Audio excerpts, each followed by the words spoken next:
The Pound Ridge author accused of keeping foreign young women as sex slaves in his own home had his day in court, and a federal jury handed up a guilty verdict. News 12's Kim DeVestia spoke with people who live in the affluent neighborhood who are still in shock by the abuse that was happening in their community.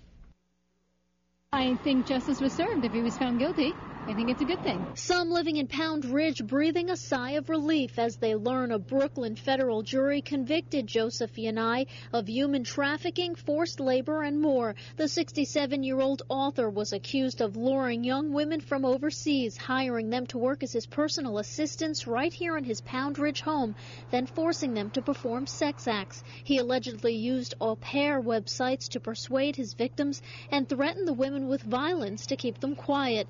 Yanai held them as sex slaves for over a 6-year period. It's a shame it happened.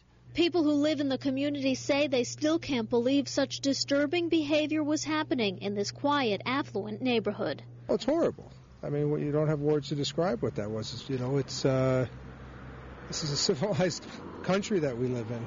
That shouldn't happen anywhere, let alone right here. I'm really shocked. It's a nice small town. It's quiet. Not much happens around here. It's kind of unforeseen.